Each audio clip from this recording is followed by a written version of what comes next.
जय माँ जगदम्बे। सभी भक्तों को जय श्री कृष्णा। राधे राधे। आज दुर्गा अष्टमी और महानवमी के अवसर पर मैं कन्या पूजन की प्राचीन कथा प्रस्तुत कर रही हूँ। कन्या पूजन क्यों किया जाता है और माता के किन भक्त ने सबसे पहले माता का पूजन कन्या रूप में किया, ये सब हम आज कन्या पूजन की कथा में जानेंगे। कथा के बाद माता से प्रार्थना करें कि हम सभी के घर कन्या रूप में आकर माता हमारा घर धन धान्य से भर दी। बोलिए माँ जगदम्बिका की जय हो। बोलिए माता भवानी की जय हो। बहुत समय पहले माता के परम भक्त श्रीधर जी हुए थे। वह नित्य नियम से कन्या पूजन किया करते थे और माता के परम भक्त थे। संतान ना होने के कारण वह दुखी रहा करते थे। भक्त श्रीधर की सच्ची उपासना और उनका दृढ़ विश्वास देखकर माता वैष्णो देवी स्वयं एक दिन उनके घर कन्या रूप धारण करके आईं। भक्त श्रीधर कन्या पूजन की तैयारी कर रहे थे। तभी छोटी छोटी कन्याएं उपस्थित थीं। उन्हीं में जगन माता भी कन्या बनकर आ गई थीं। नियम के अनुसार पांव धोकर भोजन परोसते समय जब कन्या पर भक्त जी की दृष्टि पड़ी तो वह एकटक उन्हें देखते ही रह गई, क्योंकि यह कन्या उन्होंने कभी देखी नहीं थी और माता का तेज ऐसा था कि उन्हें कोई भी देखता रह जाए। बाकी सब कन्या तो अपना भोजन पाकर और दक्षिणा लेकर चली गई थीं, पर यह दिव्य रूप वाली महाकन्या वहीं बैठी रहीं। तभी भक्त श्रीधर जी उनसे कुछ प्रश्न करने ही वाले थे कि कन्या रूपी महाशक्ति स्वयं ही बोली, मैं तुम्हारे पास एक काम से आई हूँ। छोटी सी कन्या के मुंह से ऐसी विचित्र बात सुनकर भक्त जी बहुत हैरान हुए। माताओं बहनों, आपने यहाँ तक कथा को सुन लिया है तो वीडियो को एक लाइक ज़रूर कर दें। आपके एक लाइक करने से यह कथा और भी 5 लोगों तक जाती है, जिससे वो भी इस कथा को सुन पाएंगी। माताओं बहनों, कन्या ने कहा कि आप अपने गांव में और आसपास यह संदेश दे आओ कि कल दोपहर आपके यहाँ महान भंडारे का आयोजन है। इतना कहकर वह कन्या वहाँ से लुप्त हो गई। कन्या की ऐसी बातें सुनकर भक्त श्रीधर विचारों में डूब गए। आखिर यह कन्या कौन है? हो ना हो यह ज़रूर कोई शक्ति ही थी। परंतु भंडारे वाली समस्या से श्रीधर जी परेशान हो गए, क्योंकि उनके पास इतना धन नहीं था कि पूरे गांव वासी को वह भंडारा करा सकें। इस चिंता के चलते भी अंत में उन्होंने कन्या की बातों को ही याद रखा। उन्हें नहीं मालूम था कि कल भंडारा किस प्रकार होगा, लेकिन फिर भी भक्त श्रीधर जी भंडारे का संदेश देने एक गांव से दूसरे गांव जा रहे थे। तो मार्ग में साधुओं के एक दल को देखकर भक्त श्रीधर जी ने उन्हें प्रणाम किया और साथ ही उन्हें होने वाले भंडारे में पधारने का निमंत्रण भी दिया। उसी मंडली के गुरु थे गोरखनाथ जी। उन्होंने भक्त जी से उनका नाम पूछा और मुस्कुराकर बोले, ब्राह्मण, तू मुझे भैरवनाथ और मेरे अन्य शिष्यों को निमंत्रण देने में भूल कर रहा है। हमें तो देवराज इंद्र भी भोजन ना दे सके थे। इस पर भक्त श्रीधर जी ने उन्हें कन्या के आगमन वाली सारी कथा सुनाई। गुरु गोरखनाथ ने विचार किया कि ऐसी कौन सी कन्या है जो सबको भंडारा खिला सकती है। उस कन्या की परीक्षा करके तो देखनी चाहिए। अंततः उन्होंने भक्त श्रीधर जी से कह दिया कि हमें भोजन स्वीकार है, कल समय पर हम आ जाएंगे। उस दिन तो भक्त श्रीधर जी गांव-गांव घूमते थके हारे रात को आकर सो गई।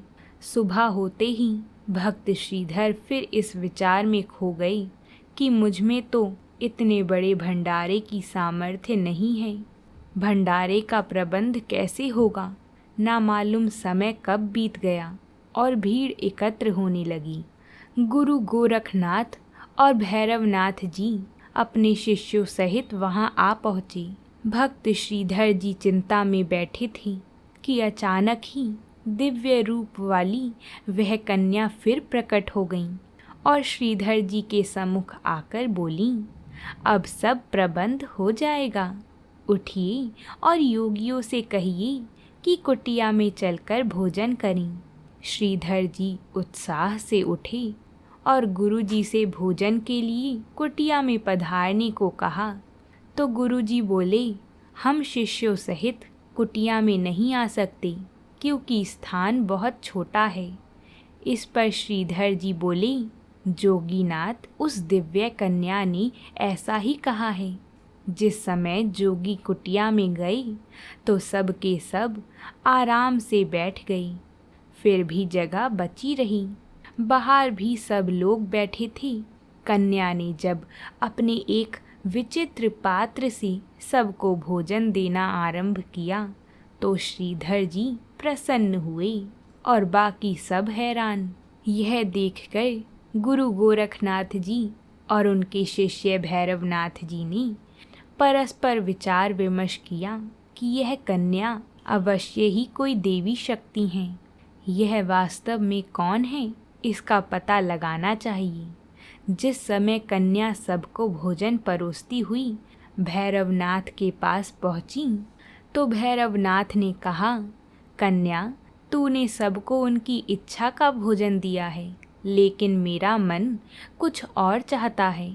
कन्या ने बोला, बोलो जोगीनाथ, तुम्हें क्या चाहिए। ऐसी बात सुनकर भैरवनाथ ने देवी से मांस और मदिरा मांगी तो कन्या ने जोगी को आदेश के स्वर में कहा, यह एक ब्राह्मण के घर का भंडारा है। जो कुछ वैष्णव भंडारे में होता है वही मिलेगा। परंतु भैरवनाथ हठ करने लगे क्योंकि उन्हें तो कन्या की परीक्षा लेनी थी। लेकिन भैरवनाथ के मन की बात तो माता वैष्णो देवी पहले ही जान चुकी थीं। जो ही भैरवनाथ ने क्रोध करके कन्या को पकड़ना चाहा, वह कन्या रूपी महाशक्ति अंतर्ध्यान हो गई। भैरव जी ने भी उसी समय उनकी खोज में उनका पीछा करना आरंभ कर दिया। चरण पादुका से काफ़ी दूर चलकर वैष्णवी कन्या के सामने एक गुफा के पास तपस्वी साधु को देखकर उसे अपनी दिव्य झलक दिखलाई और कहा, हे तपस्वी, मैं यहाँ कुछ समय आराम करूँगी। कोई मेरे विषय में पूछे तो कुछ नहीं बताना। यह कहकर माता शक्ति गुफा में चली गईं और जिस प्रकार बालक माता के गर्भ में तो महीनों तक रहता है, उसी प्रकार कन्या गुफा में 9 महीनों तक तपस्या में लीन रही। उधर भैरवनाथ कन्या की खोज करता हुआ यहाँ तक आ पहुँचा था। उसने तपस्वी से पूछा कि क्या तुम किसी कन्या को इधर से जाते हुए देखा है। यह सुनकर तपस्वी ने भैरवनाथ जी से कहा, जिन्हें तुम साधारण नारी समझते हो वह तो महाशक्ति हैं और आदि कुमारी हैं। उन्होंने उससे कहा कि यहाँ से चले जाओ। यह बात सुनकर भैरवनाथ क्रोधित हो उठा और बोला कि मैं तो उस कन्या को ढूंढकर ही दम लूँगा। भैरवनाथ ने गुफा में प्रवेश कर दिया। गुफा में बैठी तपस्या में जगत माता यह सब देख रही थीं। माता ने अपनी शक्ति से त्रिशूल द्वारा गुफा के पीछे से दूसरा मार्ग बनाया और बाहर निकल गईं। देवी कन्या आगे बढ़ती रहीं।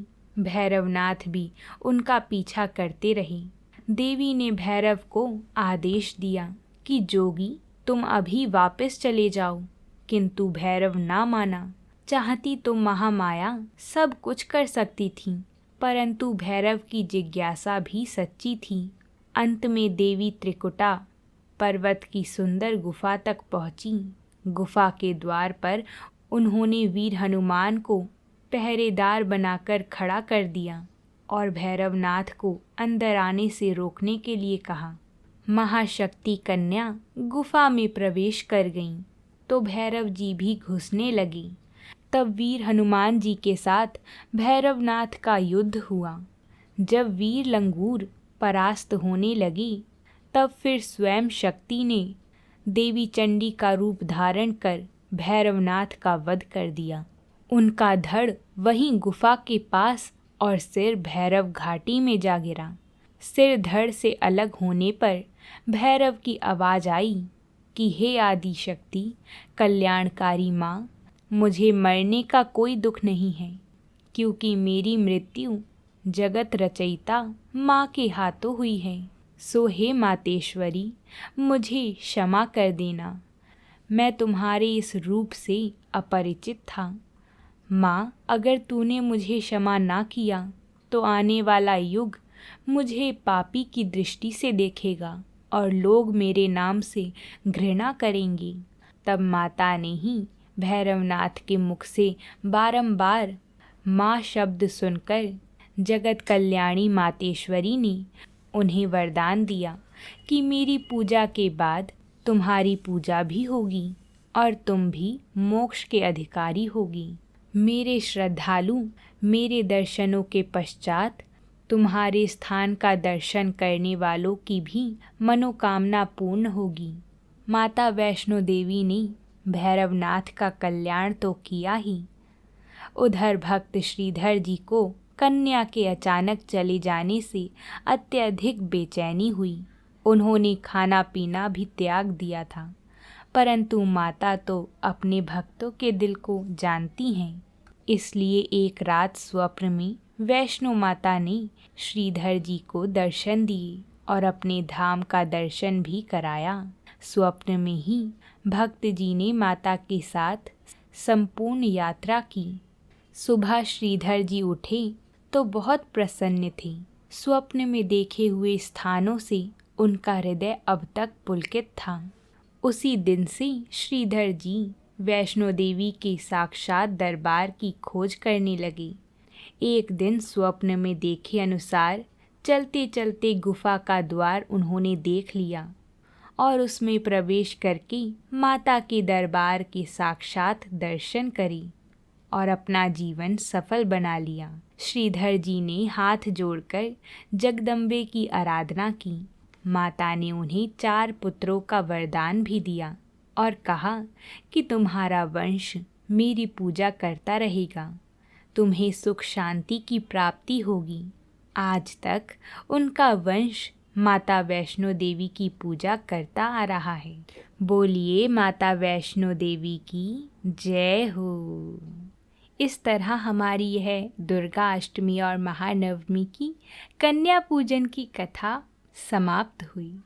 मैं आशा करती हूँ कि आप सभी को कथा पसंद आई होगी और आप सभी ने कथा को पूरा सुना होगा।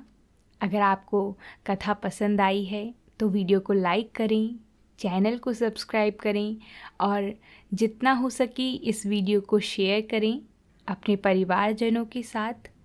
आप जाकर नव दुर्गा की कथा ज़रूर सुनें और प्रेम से बोलते रहिए जय माता दी। सभी पर माता खूब कृपा करें।